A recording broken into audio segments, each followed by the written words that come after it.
becoming an architect dito sa Canada.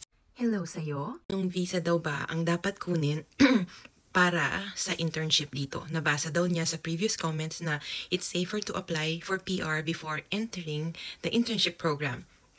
Alam mo, yan ang isa sa mga misconceptions.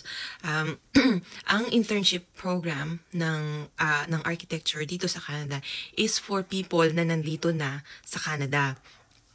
Akala nila merong diretsong pathway na from Philippines, pupunta ka dito at magiging intern ka na. Hindi ganun yun. Unfortunately, you need to come to Canada first and then apply for a PR and then become an intern. Yung mga lately na nakikita ko na pathway dito sa Canada is yung iba nagki-caregiver sila and then they become PR right away. Yung iba naman mayroong provincial nominee program, tapos yung iba nagiging student.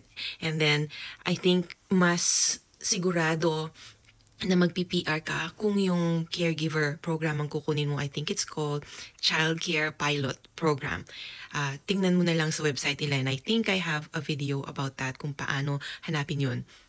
So, yun ang sagot doon. At sabi niya, ask ko din pala na do I have to be in Canada before applying sa CACB?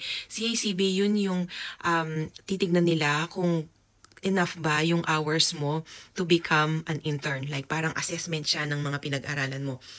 And most likely, kung sa Pilipinas ka galing at kagaya ko, kumuha ka ng 5-year degree program sa Pilipinas, then pupunta ka dito sa Canada, graduate ka, you will have more than enough hours to qualify sa CACB. And unfortunately, to be safer, yes, kailangan mong nandito na sa Canada bago ka kumuha ng CACB kasi what if hindi ka nag-PR o sayang yung mga nagastos mo na mag-apply sa CACB at para maki-join ka naman sa internship sa mga governing bodies dito sa Canada, kailangan nakatira ka sa isa sa mga provinces sa Canada kasi again, it doesn't make sense na mag-apply ka ng internship dito sa Canada kung wala ka pa dito.